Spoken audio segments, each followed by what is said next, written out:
So loving aliveness is in the center for us. And our curiosity is generally about what is it that enables humans to navigate through the current challenges in our time around sustainability and the Anthropocene, but it has so many layers, you know, the ecological challenges, the social challenges, political dimensions, and so forth.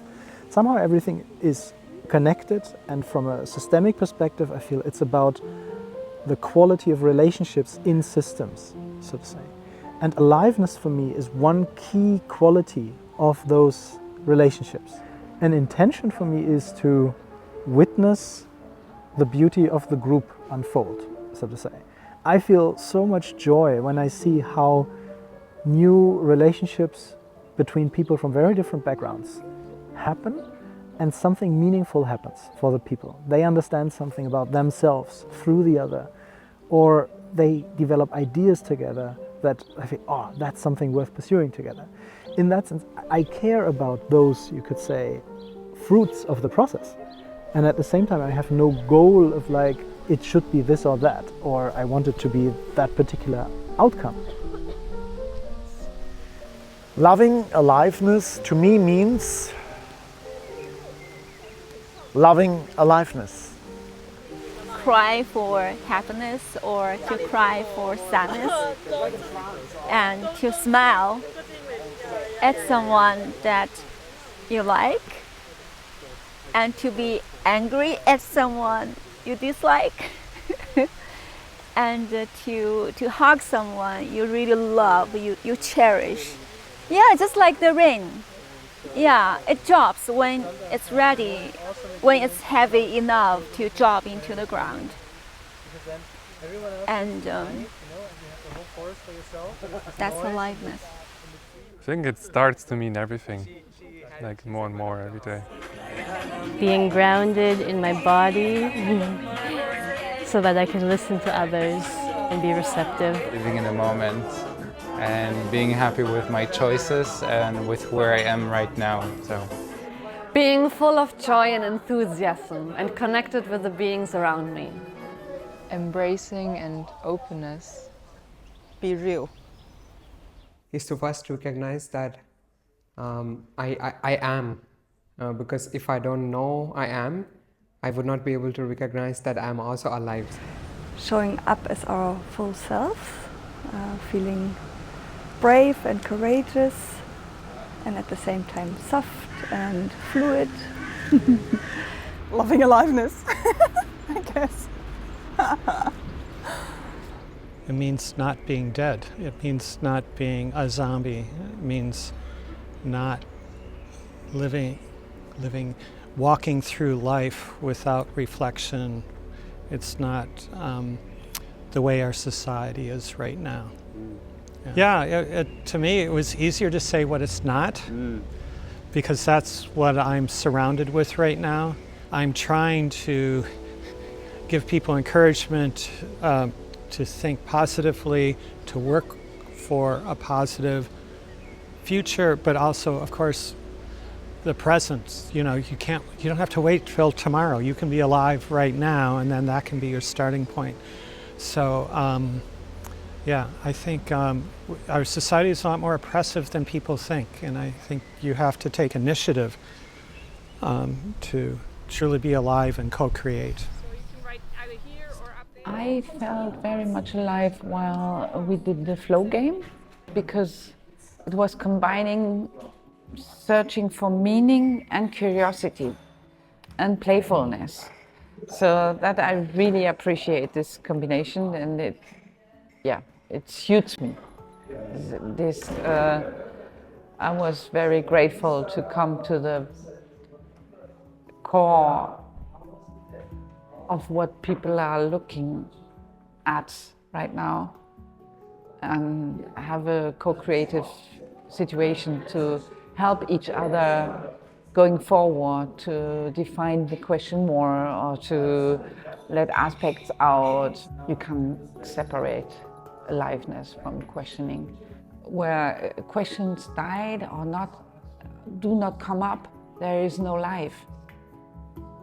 So death and the lack of question is nearly the same. Offer your openness, and then you will be offered or gifted with responses or parts of responses. I allowed that aliveness doesn't necessarily have to be this, yay, everything is fantastic and I feel every cell of my body in a way that it's vibrating and beautiful, because this is something I associated with aliveness. But that aliveness as well is the tension and the uncertainty and difficulties as well, differences when I don't know how to deal with differences. And I felt courageous somehow, because I was addressing something I was afraid about, being judged by it. Yeah, and that felt like really like, okay, and so now I feel like I showed myself, and that felt like aliveness, yeah, like not holding back.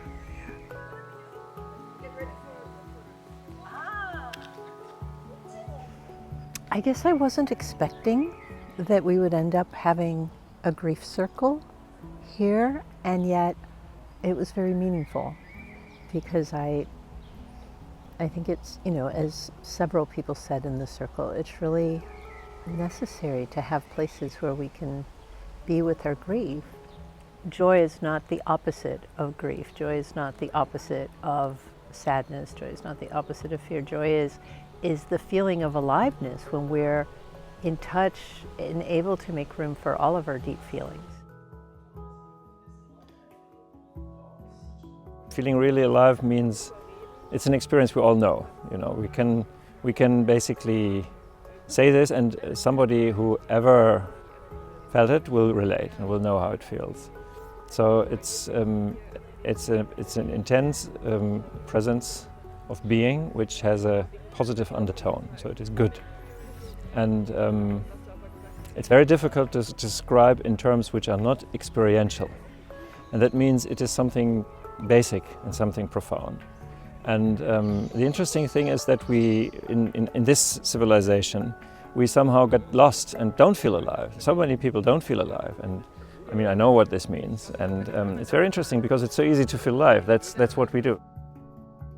We're talking about something shared, something which is between you and the other, something which you create together, something in which you allow me to be me and I allow you to be you, and the beach allows us to be us and we allow the beach to be beach.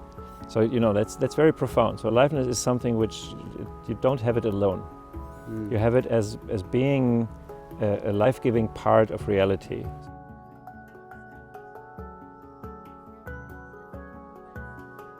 Resilient systems are those who are alive. And alive means they are purposefully oriented, so they have a direction. At the same time, they are adaptive to their context. And this adaptiveness to the context is always in conflict with creating clarity of boundaries or containers or certainty, so to say. And there's always a dance between creating safety and certainty and remaining open to the unknown. And aliveness for me is the dance in between. A lot of our work is about helping people from different cultural backgrounds and different disciplinary backgrounds and so forth learn how to relate, how to build bridges, not just as we are talking about the same content and we find a content solution, but as human beings, can we trust each other? Can we relate to each other that integrates all the dimensions of what it means for humans to relate?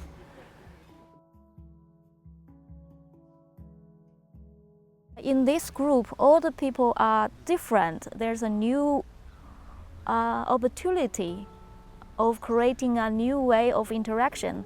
And this interaction, this experience of a new interaction has given me the power and also have let me see the other side of me.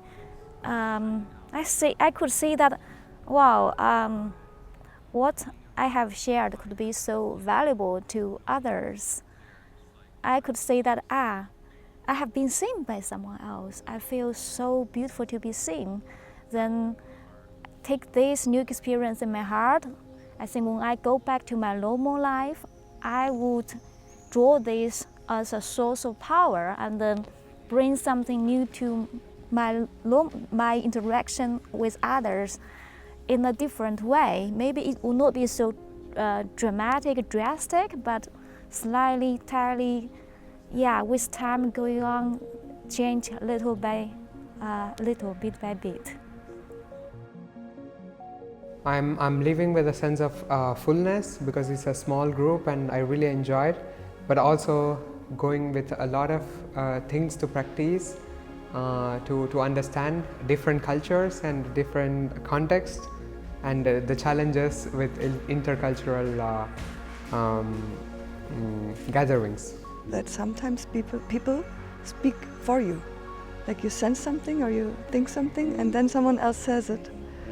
It's like, oh, I don't have to do that. And just realizing we are so, the connection, the relational field, the mycelium that we are, that is connecting us all to kind of trust into that and to as well relax into it, that our transformative potential happens when we become aware of our interrelatedness and to remind ourselves that regularly. Paradoxically, the problem is fear.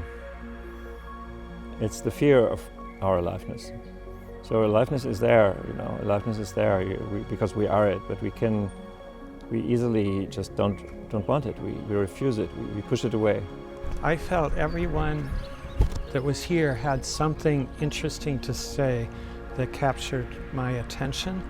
And I think when you're another person or non-human, an animal captures your attention, you mirror the aliveness of each other.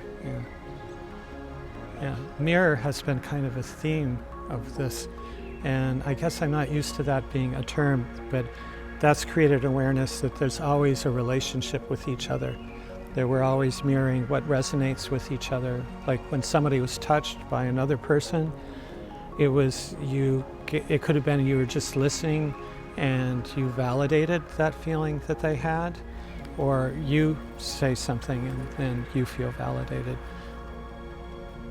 One takeaway is you should always keep on standing in the rain. Even if it starts to rain heavier and heavier and heavier, but put a smile on your face and talk to the people, raising questions, trying to answer them together and have fun. I also want to say that I feel so accepted in this gathering, and this is so valuable. I feel seen and accepted. I feel that I can be myself here. I feel that I kind of go back to the old self, the self that has not been beaten by life, been shaped by life, and that is beautiful. I feel yesterday I was dancing on that balcony when I was listening to Tom playing the piano. I was thinking, how long haven't I been dancing so freely? When I was a child, when I was carefree, I could do that. I was happy, joyful, humorous, making jokes. But where is my old me? No, I rediscovered it again at that moment. I feel, so free, so me, so beautiful.